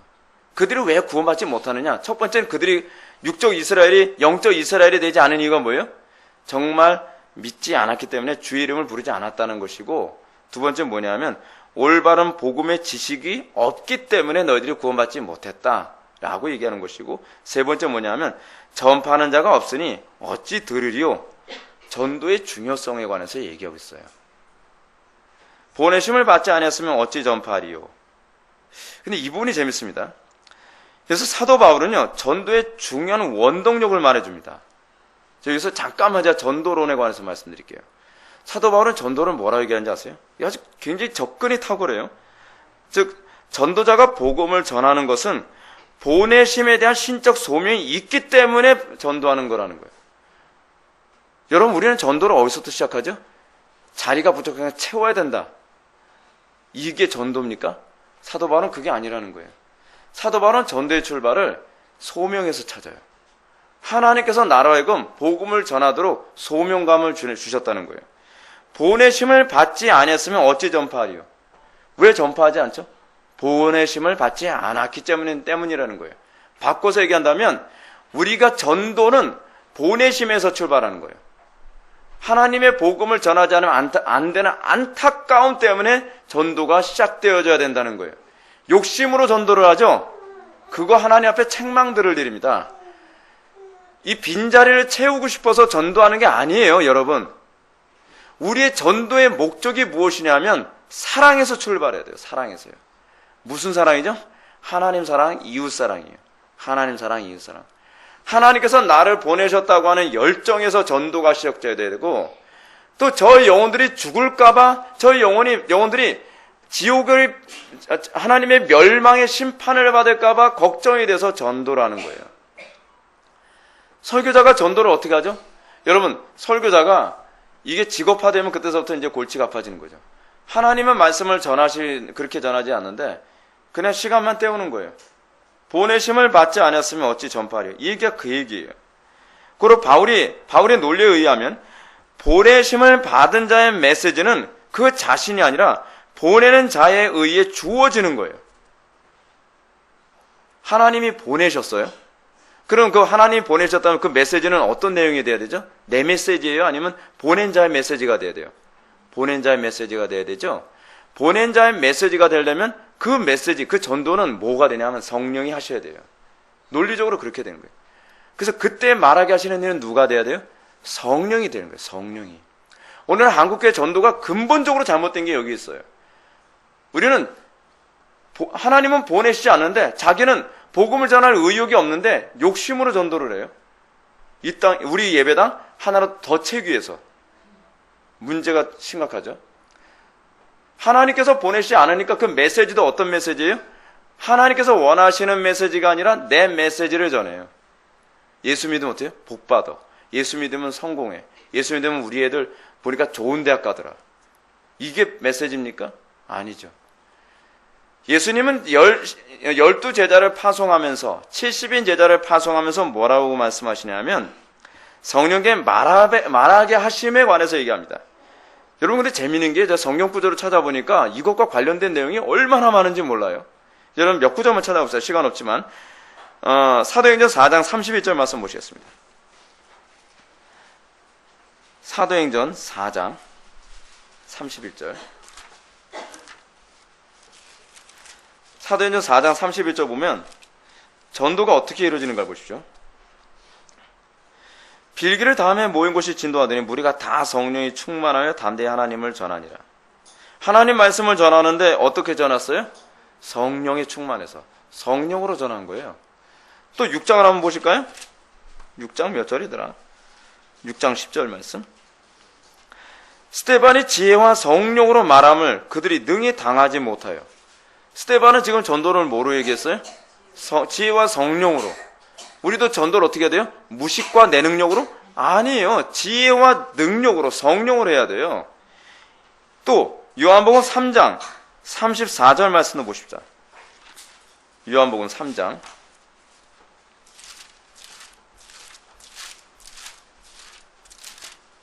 저는 여러분들이 이 부분을 소화를 해서 한국교회 간증거리가 됐으면 좋겠어요. 그래서 한국교회 개혁을 할 수 있는 중요한 소스가 됐으면 좋겠습니다. 34절 다 같이 읽겠습니다. 시작. 하나님이 보내신 이는 하나님의 말씀을 하나니 이는 하나님이 성령을 한량없이 주심이니라. 아멘. 하나님의 말씀을 증거하는 방식이 뭐예요? 성령 한량없이 주심이에요. 우리는 전도할 때 자꾸 어떻게 얘기할까를 궁리하지 않습니까? 그 문제가 아니에요. 성령을 의존해야 돼요. 성령께서 말할 바를 알게 해달라고 자꾸 구해야 돼요. 성령께서 주시는 지혜로 말하는 법을 터득해야 돼요. 그게 바로 초대교회 때 전도의 내용이에요. 전도하는 방식이에요. 시간 없어 패스. 16절. 그러나 또 그러나가 나옵니다. 또 전환이 일어나는 거예요. 그들이 다 복음을 순종하지 아니하였도다. 이스라엘이 복음을 순종하지 않았죠. 이사야가 이르되 주여 우리가 전한 것을 누가 믿었나이까. 지금 무슨 얘기를 하고 있어요? 자, 구원받지 못하는 이유를 나열해 줄게. 첫 번째 뭐예요? 믿지 아니하는 이를 어찌 부르리요? 자, 믿지 아니하는 이를 어찌 부르리요? 또 듣지도 못하는 이를 어찌 믿으리요? 전파하는 자 없이 어찌 들으리요? 근데 지금 사도 바울이 16절에서 뭐라 하겠냐면 그런데 이들은요 들었다는 거예요. 이사야가 그러되 주여 우리가 전한 것을 누가 믿었나이까. 전했는데 이 세 가지 요소를 다 채워줬는데 어떻게 했다는 거예요? 안 믿었다는 거예요 지금. 그러므로 17절 보면 논리적 결론의 요약입니다. 그러므로 믿음은 들음에서 나며 들음은 그리스도의 말씀으로 말미암느니라. 여기서 들음에 해당하는 헬라어 아크에스라고 하는 이 단어, 이가 중요한데 이는 듣는 행위나 들려오는 것을 의미합니다. 근데 이게 16절에서도 전한 것과 같은 단어예요. 이 들음이라는 단어가 16절에서 전한 것이라고 하는 단어 있죠? 헬라어가 같은 단어예요. 근데 이게 재밌는 게 뭐냐면 어려워도 들으셔야 돼요, 여러분. 같은 단어인데 차이점이 있어요. 전자는 수동태로 들려진 것을 의미하기 위해서 쓰여진 것이고 본절은 능동태로 들음을 의미하고 있습니다. 16절은 뭐예요? 수동태. 그리고 17절은 능동태예요. 무슨 얘기냐면 이는 구원을 얻는 신앙이 의무적으로 듣는 것이 아니라 적극적으로 사모하여 듣는 데 이루어진다는 얘기예요. 이스라엘 백성들의 문제가 뭐라는 거예요? 듣기는 다 들었죠. 근데 어떻게 들어요? 설교를요? 선지자의 메시지를 어떻게 들었어요? 의무로. 마지못해서. 시간 때우듯이. 많은 사람들이 예배당에 찾아오죠. 예배 시간에 예배를 드리면서 말씀을 듣죠. 근데 왜 누구에게는 그 말씀이 들으면서 이것이 믿음으로 역사하지 않죠? 그 이유는 그들이 듣는데 수동태로 듣는 거예요. 그냥 듣는 거예요. 아무 기대감도 없이 듣는 거예요. 그냥 자리를 채우고 있다는 거예요. 그게 육적 이스라엘의 문제라고 지금 사도 바울이 지적을 하고 있는 거예요. 그러면 영적 이스라엘 중에 그들이 영적 이스라엘 될 수 있는 이유가 무엇이냐? 그들은 능동태예요. 그들은 적극적으로 사모해요. 그들은 적극적으로 하나님의 음성을 듣기를 바라요. 그들은 정말 하나님의 뜻을 받기를 원했단 말이에요. 이것이 바로 구약의 이스라엘 백성과 신약 교회의 중요한 차이이기도 하다는 사실입니다. 그러므로 18절로 넘어가면 그러나 내가 말하노니 그들이 듣지 아니하느냐? 그렇지 아니하니. 여러분 이게 이스라엘이 듣지 못했다고 핑계할 수 없다는 얘기입니다. 그들이 듣지 못하냐? 그렇지 않았다. 들었다. 뭘 들었다는 게 사실 복음 다 들었다는 거예요. 그 소리가 온 땅에 퍼졌고 그 말씀이 땅 끝까지 이르렀도다. 선지자들이 얼마나 적극적으로 복음을 증거했는지를 지금 설명하고 있는 거죠. 또 19절. 그러나 내가 말하노니 이스라엘이 알지 못하였느냐? 먼저 모세가 이르되 내가 백성 아닌 자로 너희에게 시기하게 하며 미련한 백성으로서 너희를 노엽게 하리라 하였고. 이게 무슨 얘기냐면 자 이스라엘이 못 들었느냐? 아니다 들었다. 그러면 이제 이 사람들이 근데 깨닫지 못하지 않았느냐? 얘기하니까 또 그 깨닫지 못한 것도 아니다. 그러면서 18절에서 이스라엘이 알지 못하느냐? 모세가 말하지 않았느냐? 깨닫기도 했다고. 이거 피해갈 수 없도록 몰아가는 거예요. 얼마나 논리적으로 얘기하는지 모릅니다.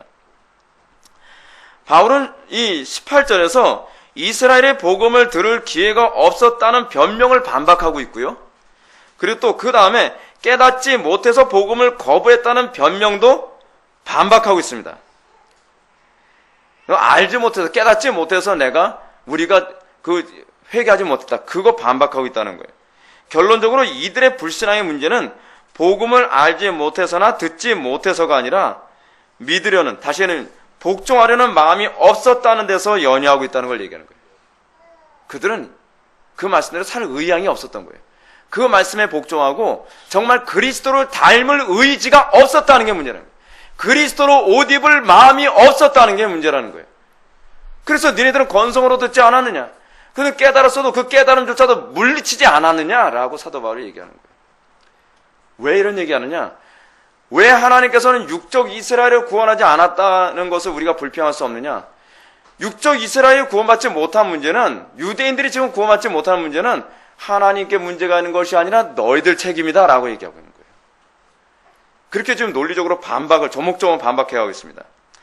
20절, 이사야는 매우 담대하여 내가 나를 찾지 않은 자들에게 찾은 바 되고 내게 묻지 아니하는 자에게 나타나느라. 야, 지금 무슨 얘기합니까? 지금 내가 나를 찾지 아니하는 자들, 이방인을 얘기하는 거죠. 찾은 바 되고 묻지 않은 자들에게 나타나는, 내가 이방인에게 나타났다는 거예요. 왜요? 이스라엘은 강팍하여 회개하지 않고 이방인들은 회개했기 때문이라는 거예요. 여러분, 이거 지금 뭘 염두에 두고 사도 바울이 얘기하는지 아십니까? 이거요? 요나서를 염두에 두고 있는 거예요. 요나서에 보게 되면은 이방인들이 회개하지 않습니까? 요나의 메시지에. 그 사람들은요, 얼마나 듣기를 사모했고 깨닫자마자 그들은 어떻게 반응했냐는 거예요. 곧바로 다 회개하지 않았느냐? 근데 너희들은 그렇게 많이 선지자들의 말을 듣고, 여러분 요나서를 보게 되면요, 요나서가 우리에게 주는 메시지가 굉장히 강렬합니다. 요나가 니느웨성에 가서 메시지를 전하는데 선지자들이, 여러분 이 요나는요 대단한 선지자입니다.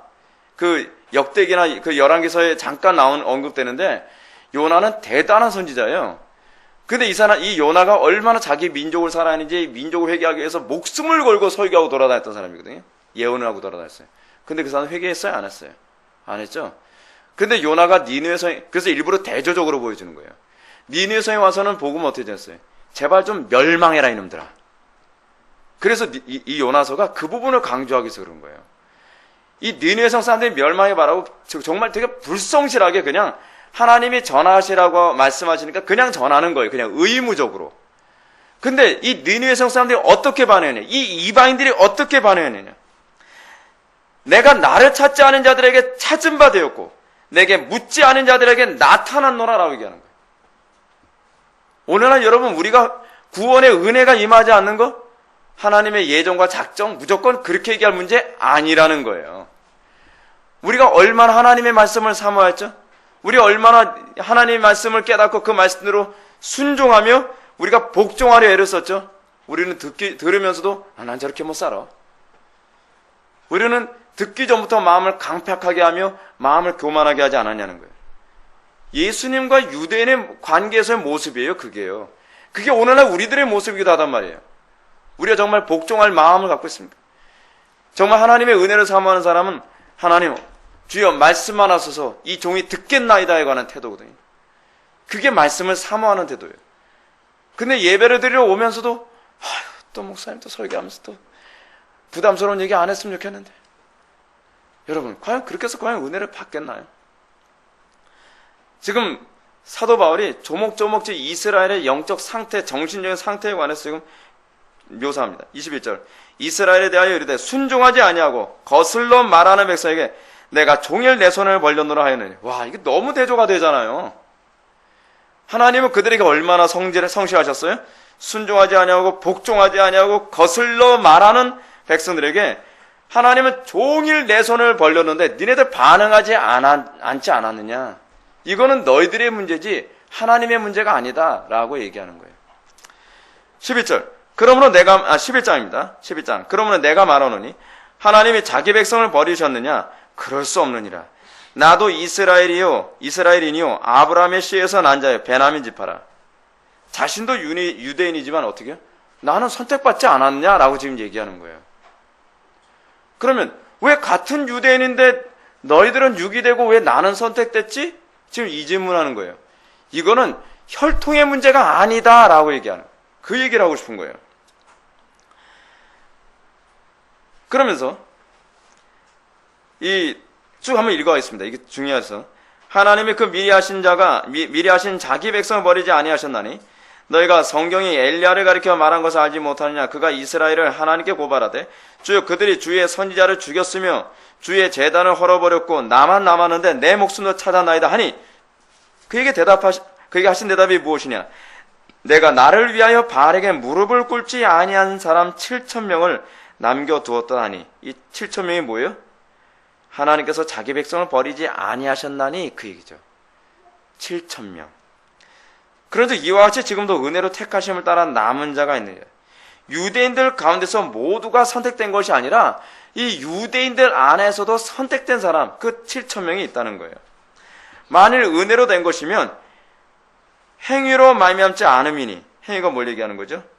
여기선 혈통을 포함해서 얘기하는 거예요. 은혜로 말미암은 거라면 혈통을 얘기하면 안 되지. 지금 그 얘기를 하는 것이죠. 그러면 은혜가 은혜되지 못하는 건 아니겠느냐. 은혜가 되려면 혈통의 문제가 아니라 우리의 구원의 문제는 뭐가 돼야 되는 거예요? 하나님의 택함, 선택이 돼야 된다는 거예요. 우리의 행위와 관계없이. 그런데 어떠하냐? 이스라엘이 구원하는 그것을 얻지 못하고 오히려 택하심을 입은 자가 얻었고 그 남은 자는 우둔하여 졌느니라. 거기서 남은 자는 어떤 사람이냐? 그 나머지 사람들을 얘기하는 거예요. 이스라엘 백성은 자기네들 구원을 얻기 위해서 자기 의의를 세우고 힘썼는데 택하심을 입지 않았죠. 그래서 기록된 바 오직 하나님이 오늘까지 그들에게 혼미한 심령과 보지 못할 눈과 듣지 못할 귀를 주셨다함과 같으니라. 이거 뭘 얘기하는지 아십니까? 행위를 의존함이 가져다준 결과를 얘기하는 거예요. 여러분 은혜를 의지하지 않고 나는 그래도 여러분 어떤 사람이 복음에 제일 얻음냐면요. 그래도 난 내 힘으로 그래도 거룩하게 살 수 있어. 내 지혜와 내 수단과 내 방법으로 나의 삶을 다 꾸릴 수 있어. 굳이 저렇게까지 살 필요가 있나? 저렇게 죽기 살기로 기도할 필요가 있나? 저렇게 맨날 예배당에 매달려서 맨날 성경 보고 맨날 하나님의 뜻을 저런 광신자처럼 살 필요 있나? 내 지혜, 내 수단, 내 방법만 믿으란 말이야. 그럼 다 돼. 하는 사람들은요, 복음에 눈이 가려요. 어떤 얘기해도 이해가 안 돼요. 이게 바로 하나님이 오늘날 그들에게 혼미한 심령과 보이지 못할 눈과 듣지 못할 귀를 주셨다는 얘기예요. 유대인 바리새인들이 예수님의 그 탁월한 논리를 들으면서도 왜 그들은 그 복음을 이해하지 못했죠? 교만함이에요. 이걸 요약하면 교만함이라고 얘기해요. 그래서 하나님께서는 교만한 자를 물리치시죠. 교만한 자는 은혜를 받을 수가 없어요. 겸손한 자만 깨닫고 겸손한 자만 비로소 은혜를 받을 수가 있다는 것입니다. 또 다윗이 이르되 그들의 밥상에 올무와 덕과 거치는 것과 보응이 되게 하옵시고 그들의 눈은 흐려 보지 못하고 그들의 등은 항상 굳게 하옵소서 하였느니라. 그러므로 내가 말하노니 그들이 넘어지기까지 실족하느냐? 그럴 수 없느니라. 그들이 넘어짐으로 구원이 이방인에게 이르러 이스라엘로 식인하게 함이라. 이 표현이 참 독특합니다. 이 부분은 이스라엘의 타락에 대한 선지자의 회개의 선포 메시지가 이방인들에게 적용되어 도리어 이방인의 기회를 이끌어냈다는 얘기입니다. 이게 참 재밌는 거예요. 선지자들은 원래 누구를 대상으로 설교를 했죠? 예, 이스라엘 백성들을. 근데 이스라엘 백성은 하나도 회개하지 않았어요. 헛고생 같잖아요. 예레미야가 죽도록 설교했는데 한 명의 회심자도 얻지 못했잖아요. 실패한 선지자인가요? 아니라는 거죠. 그의 메시지를 통해서 누가 회개한 것이냐? 이방인들이 회개했다는 거예요. 하나님이 실패했나요? 하나님 실패하지 않았어요. 하나님은 예레미야가 안타까운 심정으로 이스라엘을 향해서 외치는 그 메시지를 사용해서 영적 이스라엘을 깨웠다는 거예요. 이방인 중에 택한 백성들이 그 메시지를 통해서 구원받게 하셨다는 거예요. 그게 뭐예요? 그게 하나님의 섭리예요. 하나님의 섭리. 그러면서 이방인에게 이르러 이스라엘로 식인하게 하였느니라. 대상은 이스라엘 대상으로 설교를 했는데 회개는 누가 회개해요? 이방인들이 회개해요. 그러면서 이스라엘 백성들이 육적 이스라엘이 그걸 보면서 어떻게 해요? 황당해가지고 시기나게 만들게 한다는 거예요. 그들의 넘어짐이 세상의 풍성함이 되며 그들의 실패가 이방인이 풍성함이 되거든 하물며 그들의 충만함이리요라고 얘기합니다. 이 하나님의 풍성함과 관련하여 하나님께서는 이스라엘의 무너짐을 통해서 하나님께서는 어떻게 해요? 이 영적 이스라엘, 이방인들의 구원을 사용하셨다는 거예요. 하물며 그들의 충만함이리요. 무슨 얘기죠? 이스라엘이라는 유대인들이 넘어짐이 준 유익이 무엇이냐라고 하는 것을 얘기하고 있는 거예요. 넘어갑시다. 13절 내가 이방인이 너에게 말하노라. 내가 이방인이 사도인 만큼 이제는 로마인들을 대상으로 얘기하는 거예요. 내 직분을 영광스럽게 여기노니 이는 혹 내 고륙을 아무쪼록 시기나게 하여 그들 중에 얼마를 구원하려 함이라. 지금 여기서 중요한 게 뭐 얼마를이에요. 사도 바울은 이스라엘 전체를 구원하는 게 아니에요. 사도 바울은 이스라엘 백성들 사이에서 택한 백성들이 누군지 모르지만 그 유대인들, 그러니까 더 정확히 얘기해서 그 유대인들 사이에서 시기심이 발동하는 사람이 있다는 거예요. 제가 이걸 이렇게 표현할게요. 그 시기심이 어떤 식으로 나타나냐면 유대인들 중에서요, 자기는 택한 백성인데 어떻게 기독교인들은 저렇게 살아갈 수 있지? 자기네들 택한 백성인데 어떻게 그 예수를 믿는다고 하는 기독교인들에게 저런 은혜가 나타날 수 있지? 라고 하는 것에 대해서 의문을 갖고 그것 때문에 시기심을 갖게 되는 사람들이 유대인들 안에 발생하게 될 거라는 거예요. 그게 바로 오늘날 유대인들 안에서 예수를 믿게 되는 그 사람들이에요. 메시아닉 주라고 얘기하죠. 메시아닉 주들은 뭔가 문제가 있다. 왜 우리에게는 저런 현상이 나타나지 않느냐에 관해서 의문을 갖고 고민하는 가운데에 복음을 탐구하고 그러면서 예수님을 영접하는 유대인들이 여기저기서 계속 늘어나고 있거든요. 사도 바울 말 그대로예요. 시기심을 통해서 그들이 의문을 갖고 성경을 연구하면서 우리가 구약을 잘못 이해했구나. 진짜 메시아가 이미 오셨구나. 그분이 예수님이구나 라고 하는 것을 알게 되는 거예요. 그걸 인정하기 전에는 눈이 어두워서 안 보이는 거예요. 예수님이 이단자로만 보게 되는 거고요. 쭉 다 이렇게 설명하려면 시간이 많이 걸려서 패스합시다. 25절 넘어갑시다. 25절. 지금 시간이 너무 좀 짧아서. 형제들아 너희가 스스로 지혜했다 하면서 이 신비를 너희가 모르기를 내가 원치 아니하노니 이 신비는 이방인이 충만한 수가 들어올까지 더러는 우둔하게 된 것이. 이게 이제 소위 백투더 이스라엘을 얘기하는 사람들의 얘기거든요. 자, 이제 이스라엘 백성들 다 돌아오면 이제 역사의 문이 닫힌다 뭐 이런 얘기인데, 여기서 이 더러는이라고 하는 부분이 사실 이게 이 헬라어가 번역하기가 참 어려운 부분입니다. 더러는 해당하는 이 헬라어 메루스는 시간이나 숫자의 의미가 아니라 그래요. 칼빈에 의하면 시간이나 숫자의 의미가 아니라 정도의 의미로 봐야 된다는 거예요. 이스라엘이 어느 정도를 우둔하게 했다는 거예요. 이방인의 충만한 수가 들어오게 될까지.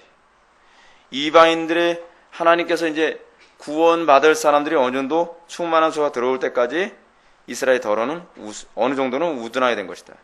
그래야 온 이스라엘이 구원을 받으려. 여기서 온이라고 하는 개념은 모든 영적 이스라엘이 구원을 받는다는 얘기지, 모든 육적 이스라엘, 유대인들의 구원을 얘기하는 게 아니에요.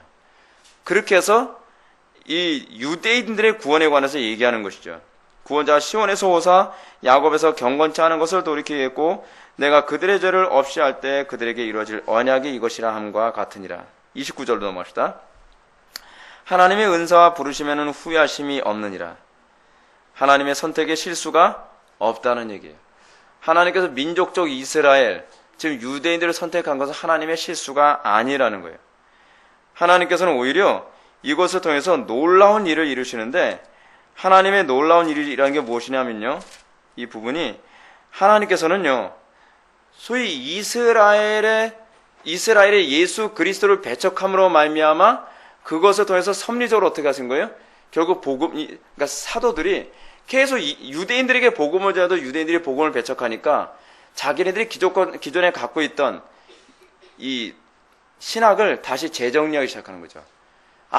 이 복음은 결국 이방인들에게 전하라고 하는 것이구나.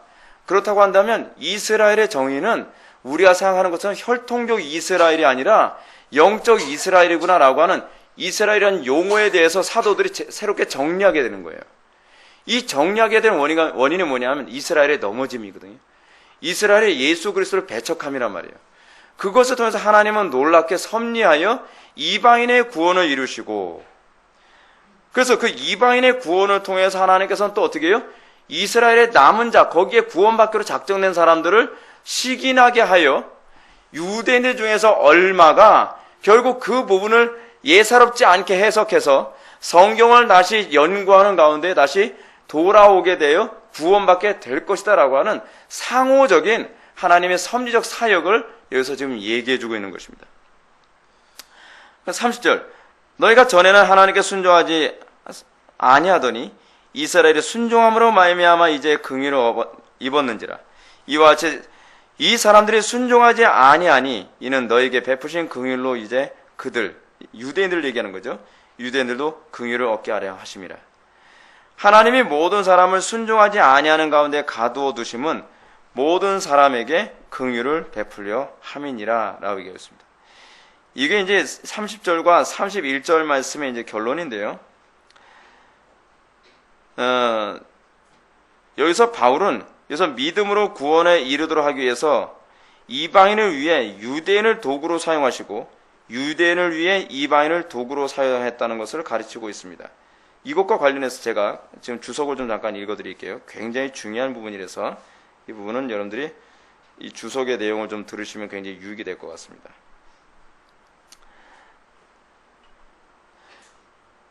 이 주석의 내용이 제가 한번 쭉 읽어드릴게요. 길지 않으니까. 하나님이 지향하시는 궁극적 목적은 모든 인간을 긍휼히 여기십니다. 믿음으로 구원에 이른다는 본서의 전체적인 주제를 상기해 볼 때 하나님께서 이스라엘의 불순종을 버려두신 것은 그들의 활맞은 양심이 각성되어 자신들의 절망적인 상태로부터 구원을 갈망하게 되고 또한 하나님께서 주시는 구원을 받아들이도록 하기 위함이다. 하나님께서는 이러한 궁극적 목적을 위해 이방인을 위해서는 이스라엘의 도구로 이스라엘을 위해서는 이방인을 도구로 사용하신다. 이는 결국 구원의 전체성, 즉 전 인류를 향한 하나님의 구속 역사를 나타내는 것이다. 그러나 이는 만인 구원을 인정하는 구절이 아니다. 하나님께서는 놀라우시죠? 하나님께서 구원하시는 방식이 뭐예요? 시기하게 만드는 방법이라는 거예요. 근데 이 시기하게 있고 이 각성되게 하는 것이 무엇이냐면 그들로 하여금 자신의 절망적인 상태를 바라보게 하는 거예요. 여러분들이 복음을 바라보게 되는 방식은요, 여기서 동일하게 나타납니다. 하나님께서 여러분들에게 구원을 주시는 방식이 뭐예요? 여러분들이 그리스도만을 바라보게 되는 방식이 뭐예요? 절망하는 거예요. 여러분들이 철저히 나 자신에 대해서 절망하고 내가 그리스도만을 붙잡지 않으면 소망이 없다는 것을 알게 하시는 거예요. 하나님께서는 이스라엘을 계속 절망스럽게 할 겁니다. 그러면서 구원받은 이방인들, 그리스도를 믿는 이방인들을 보면서 그들이 시기나게 할 것이고 자기네들이 믿는 유대교에 대해서 철저히 절망하게 만들 것입니다. 그래서 그들은 자기네들이 믿는 토라를 다시 연구하게 될 것이고 그래서 그들 가운데 각성된 소수의 사람들, 메시아닉 주 같은 사람들이 이제는 예수 그리스도에게 소망을 두며 구원이 발생하게 될 거라는 사실입니다. 결론적으로 얘기해서 궁극적으로 이 유대인 전체가 다 구원을 받아야 역사가 끝난다는 개념은 잘못된 가르침입니다. 성경이 얘기하는 개념은 똑같습니다. 결국은요. 택한 백성은 영적인 백성이지 민족적 이스라엘에 하나님이 관심을 갖고 있는 것이 아니라는 것 사도 바울이 구약에서부터 계속 설명해 왔어요. 논리적으로. 그래서 오늘날에도 그러면 영적 이스라엘은 어떤 사람인가? 첫 번째 어떤 사람이에요? 선택받은 사람이에요. 두 번째 어떤 사람이에요? 주의 복음을 듣고 그 복음에 대해서 깨닫고 그 복음을 정말로 사모하는 사람이에요. 이렇게 되기까지 어떻게 해요? 하나님께서 그들을 철저히 가난하게 만드시죠. 철저히. 그래서 그리스도만 의지하고 그리스도에게만 소망을 두게 되는 거예요. 그래서 그리스도를 믿는 믿음으로 우리를 인도할 때 그 믿음이 뭐예요? 그리스도를 옷 입기를 원하는 거예요. 내 능력의 부족함을 깨달아 내가 그리스도를 통하여 아버지 하나님의 능력만을 의존하며 살고 내 지혜의 부족함을 깨달아 하나님의 지혜만을 의존하며 살고 나의 도덕성의 부족함을 깨달아 나의 이 누더기 같은 의의를 깨달아 예수 그리스도의 의만을 바라보며 살고 범사에 그리스도를 의지하며 범사에 그리스도를 닮기 원하고 범사에 내가 의존할 만한 것은 오로지 그리스도밖에 없다라는 것을 깨달아 아는 사람만이 오로지 복음에 반응하게 될 거라는 거예요. 이스라엘의 문제는 뭐예요? 그런 가난함이 없었다는 거예요. 우리에게 그래서 필요한 것에 관해서 계속 뭘 얘기합니까? 고아와 과부와 나그네의 심정을 가진 사람들. 그런 사람이 어떤 사람이에요? 주의 이름을 부르는 사람이죠. 주의 이름을 부른다는 말이 무슨 얘기예요? 그리스도에게만 소망을 둔다는 얘기입니다. 사랑하는 성도 여러분, 여러분들은 하루하루를 살아가면서 여러분들은 그리스도와의 연합에만 여러분들 관심을 갖고 있습니까? 내가 그리스도로 옷 입기를 정말 원하며 나의 모든 인생의 관심이 그리스도이고 그리스도와 동행하는 것이며 그리스도로 옷 입기 원하는 것이 여러분들의 마음에 가득합니까? 그런 사람은 마지막 때 부끄러움을 당치 않을 것을 믿으시기 바랍니다. 기도하시겠습니다. 사랑이 많으신 하나님 아버지, 우리가 오늘 이 시간 사도 바울이 유대인의 구원에 관해서 논리적으로 설명한 성경 구절을 살펴보면서 우리들의 구원이 어떻게 이루어질 것인가를 다시 한번 묵상하게 되었습니다. 아버지 하나님, 우리가 정말로 주님으로 옷 입기를 원하며 우리가 정말 가난하고 겸손한 마음으로 우리가 그리스도만을 바라볼 수 있게 하여 주옵소서. 그 안에서 우리가 부끄러움 당치 않게 하여 주옵소서. 예수님의 거룩하신 이름으로 기도하옵나이다. 아멘.